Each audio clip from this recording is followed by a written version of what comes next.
বিয়ের পরের দিন ব্রাইড আমাকে ফোন করে বলে ওয়াটারপ্রুফ মেকআপ নিলাম, কিন্তু কিছুক্ষণ যাওয়ার পরেই আমার ফেস থেকে সমস্ত মেকআপ ধুয়ে ধুয়ে চলে গেল।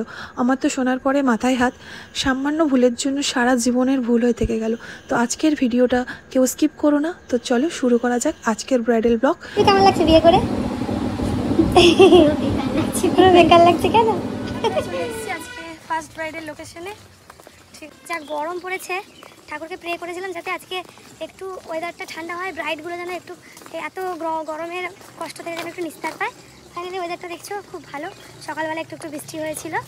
তো চলো পৌঁছানো যাক। সামনে গেট ছিল, এতটা রাস্তা হেঁটে হেঁটে যেতে হচ্ছে। খুব সুন্দর লাগছে।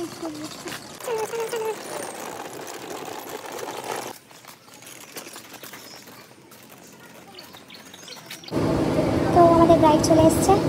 দেখো আমাদের প্রিয় সুন্দরী ব্রাইড সিঁদুর টিঁদুর পরে একদম কোণে বউ হয়ে গেছে। তুই কেমন লাগছে বিয়ে করে? পুরো বেকার লাগছে কেন?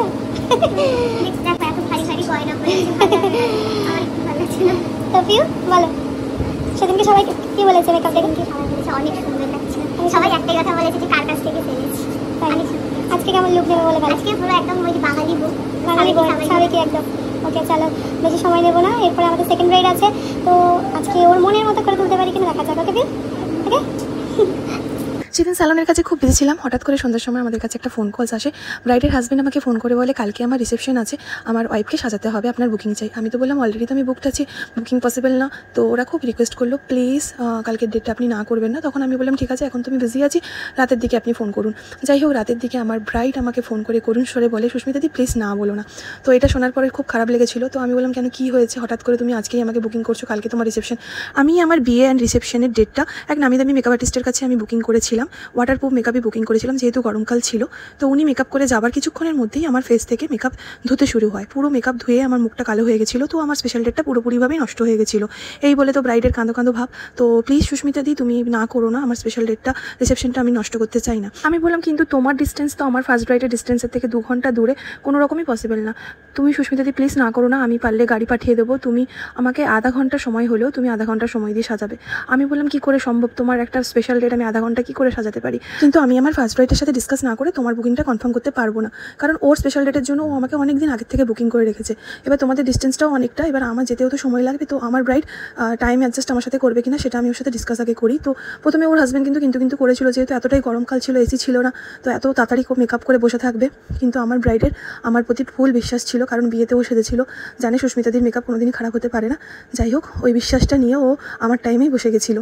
তো এটাই ছিল সবথেকে বড় ভালোবাসা। এই ছিল আমার ফার্স্ট ব্রাইড প্রিয়, খুবই ভালো মেয়ে। মানে কি বলবো, কীভাবে যে আমার সাথে টাইম অ্যাডজাস্ট করেছিল হঠাৎ করে। আমি বলেছিলাম, ও কিন্তু অনেক আগের থেকে আমাকে বুকিং করে রেখেছিল।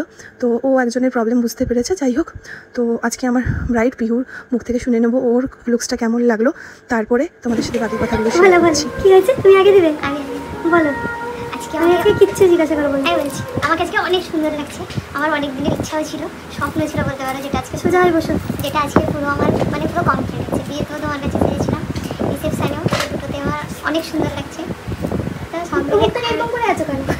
বেগে যাচ্ছে না, ডাউন করো। হ্যাঁ ডাউন করো। কেউ ব্লাউজ পণ্য করবে বলেছিল, আমি বললাম একদম না। তোমরা সবাই কমেন্ট করে বলবে তো ওর শ্বশুরবাড়ির লোক বলেছিল এই ব্লাউজটা করতে না, একটা ওই শাড়ির ম্যাচিংয়ে ব্লাউজ পরাতে বলেছিল, বাট আমি এটা আমার চয়েসে পরিয়েছি, কেউ এনেই যখন রেখেছে। তো সত্যি কথা বলছি, ব্লাউজটা অসাধারণ লাগছে আমার ব্লাউজ শাড়িটার সাথে। দিকে তাড়াহুড়োর চোটে আমি সোজা চলে যাচ্ছিলাম খাওয়ার জায়গায়, বেরোনোর গেট গুলিয়ে ফেলেছিলাম। যাই হোক, আমার খুব টেনশনে ছিলাম যে টাইমের মধ্যে ফার্স্ট ব্রাইডের কাজটা শেষ করতে পারবো কি না, কারণ আমাকে টাইমের মধ্যে ওখানে পৌঁছাতে হবে। কারণ যেতেই আমাকে 5টায় কাজ শেষ করে দিয়েছিলাম, বাট ওখানে যেতে যদি গাড়ি খুব ভালো চলে তাহলে 1-1.5 ঘন্টার মধ্যে আমরা পৌঁছে যাব। তো এখানে প্রবলেম হয়ে গেছে, আমরা অনেকক্ষণ ওয়েট করার পর 5টাতে আমি কাজ শেষ করেছিলাম, তো 6টা বেজে গেছে, এখনও পর্যন্ত ওদের গাড়ি আসেনি। তো আমি ভীষণ টেনশন ছিল। এবার অনেকটা ফাঁকা জায়গায় আমার লোকেশন ছিল, তো আমরা পায়ে হেঁটে একটা টোটো ধরে আমরা স্ট্যান্ড পর্যন্ত চলে আসি। তো আমার ফোনে বেশি চার্জ না থাকার জন্য আমি কোনো ক্লিক করিনি কোনো রকম। তারপরে ওদের গাড়ি আসে, গাড়ি করে আমাদেরকে নিয়ে আসে। দেখো এখানে একটা ভাঙা পুল ক্রস করে ব্রাইডের বাড়ি। তো চলে এসেছি, চলো শুনে নেব আজকের সেই সেকেন্ড ব্রাইড, ওর আজকে কি ডিমান্ড আছে আমার কাছে। তাড়াহুড়ো করে আমাকে করতে হবে, কারণ সময় অনেক কম। শম্পা বলো আমার কাছে কি ডিমান্ড আছে? অরিজিনাল স্কিন টোন যেরকম সেরকম থাকবে, তারপর সিম্পলের উপর জাস্ট গর্জিয়াস। গর্জিয়াস তো পিওর সাউথ ইন্ডিয়ান লুক। ওকে চলো দেখা যাক তোমার মনের মতো করতে পারি কিনা। ব্রাইডের সাথে যেহেতু আমার কোনো রকম আগের থেকে কোনো রকম কনসাল্ট হয়নি, তো আমি গিয়ে যখন ব্রাইডের স্কিনটা দেখি আমি জাস্ট অবাক হয়ে গেছি। ব্রাইডের স্কিন পুরোপুরি সেন্সিটিভ হয়ে আছে, তারপরে ভীষণ অয়েলি, আর সবথেকে বড় ব্যাপার ছিল অয়েলি স্কিন, তার উপরে গোটা মুখে বড় বড় ফেশিয়াল হেয়ার। তো এগুলো আমি জিজ্ঞাসা করলাম, তুমি যে মেকআপ আর্টিস্ট বুকিং করেছিল তোমাকে কি এগুলোকে গাইড করেনি? ও উল্টে বললো কোনো গাইড তো করেনি। তারপরে আমি বিয়ের দিন আমি অন্যরকম লুকস চেয়েছিলাম, মাথা পট্টি এনেছিলাম, তো ওটা আমি পরতে চেয়েছিলাম। উনি বললেন আমাকে ভালো লাগবে না বলে না পরিয়েই কোনো রকমভাবে চলে গেছিলো। আর ওনার নাকি হেয়ারেও নাকি কোনো রকম স্প্রে ইউজ করেনি। তো এখানে দেখো, তোমরা দেখলে বুঝতে পারবে, ওয়াটারটা যখন আমি স্প্রে করলাম পুরো দেখো বড় বড় ফেশিয়াল লেয়ারগুলো বোঝা যাচ্ছে। যেহেতু আমাদের মুখের সামনে বড় আলো দেওয়া ছিল, তো সেক্ষেত্রে কোনো রকম কিছু বোঝা যাচ্ছে না। তো আমি অনেক কষ্ট করে ওর মুখে মানে মেকআপটা করেছি। দেখতেই পাচ্ছ ওকে টোটালি রিল্যাক্সে রেখেছি। দেখতে পাচ্ছ কোলে যে গামছাটা পরে আছে ওটা ভেজানো ছিল, যাতে বডির উপরে দিলে ওর একটু রিল্যাক্স হয়।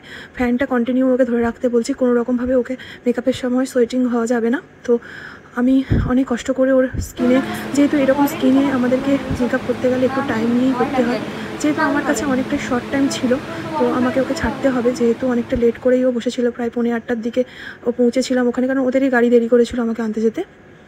তো দেখতেই পাচ্ছ আমিও বিশাল টেনশনে ছিলাম, কারণ একটা ব্রাইডের বিয়ের আগে স্কিন প্রিপারেশন হওয়া খুবই ইম্পর্টেন্ট একটা পয়েন্ট। এটা আমাদেরই দায়িত্ব। অনেক ব্রাইডের ধারণা থাকে যে আমি একটা ভালো মেকআপ আর্টিস্ট বুকিং করেছি, ভালো একটা দামি প্যাকেজ নিয়ে নিয়েছি, তার মানে আমার স্কিন তো পুরো গ্লাস স্কিন হয়ে যাবে, বাট মেকআপ আর্টিস্ট জাদুঘর এসে জাদু করে দেবে। বাট এটা তোমাদের সম্পূর্ণ ভুল ধারণা। যাদের স্কিন ভালো তাদেরকে কিছু বলছি না, তাদেরকেও মেনটেন রাখা দরকার। আর যাদের স্কিন খুব খারাপ, যাদের স্কিনে প্রবলেম আছে, তাদের অনেক আগের থেকে স্কিনকে প্রিপারেশন করতে হয়। আর এটা অনেক ব্রাইডের ধারণা থাকে না, এটা একটা মেকআপ আর্টিস্টকে গাইড করা দরকার। আমার এখনো হচ্ছে, তোরা যতটা সম্ভব একটু দেরি কর, দিদা আমারও দেরি হলে কোনো প্রবলেম নেই। বাকি ওনারও তো মানে কাকুর মেয়েও হচ্ছে ওই পার্লারে কাজ করে, কম বেশি ওই জানে। তখন বলছে তুই চুল সেট করেনি, আমার চুল আবার কি সেট করি? ওই যে স্প্রে দেয় আমার সাথে মুখে দিয়েছে, বলছে না চুলেও দেয়। আমার না তুই ওটা দেয়, বলছে তাহলে গেছে। তখন আমি একটু কেঁদে ফেলেছি।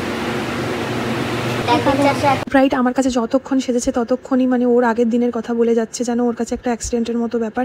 তো ওর খুব খারাপ লেগেছে, ওর স্পেশাল ডেটটা নষ্ট হয়ে গেছে। ওর যে হেয়ারস্টাইলটাও হয়েছিল, হেয়ারস্টাইলটাও নাকি কোনো রকম সেটিং স্প্রে দিয়ে সেট করা হয়নি, তো ওর ওটাই বলছিল। যাই হোক, এত কিছু প্রবলেমের পর আমি মানে আমারও খুব টেনশন ছিল, কারণ ব্রাইডের স্কিনটা ছিল প্রচণ্ডভাবে সেন্সিটিভ, কারণ ওর স্কিনের মধ্যে ছিল বড় বড় ফেশিয়াল হেয়ার। তো আমি অনেক কষ্ট করে যে মেকআপটা করেছি, মানে আমার এটাই টেনশন ছিল আমি টাইমের মধ্যে শেষ করতে পারবো কি না। তো যাই হোক, ঠাকুরকে ডেকে আমার টাইমের মধ্যে কাজটা শেষ হয়ে গেছিলো। তো ও পুরোপুরি একটা সাউথ ইন্ডিয়ান লুক নিয়েছিল, সফট একটা লুক নিয়েছিল। তো দেখতেই পাচ্ছ আমার ব্রাইডকে কতটা প্রিটি লাগছে, কতটা সুন্দর লাগছে। যাই হোক, আমি টাইমের মধ্যে শেষ করতে পেরেছি, এটাই ছিল আমার কাছে অনেক বড় ব্যাপার। তো চলো ব্রাইডের কাছে শুনে নেবো আজকে কাজটা কেমন লাগলো। তোমার মনের মতো হয়েছে? এত কম টাইমের মধ্যে তোমার একদম ওটাই স্যাটিসফাইড। আর কিছু বলবে দিদি? হ্যাপি?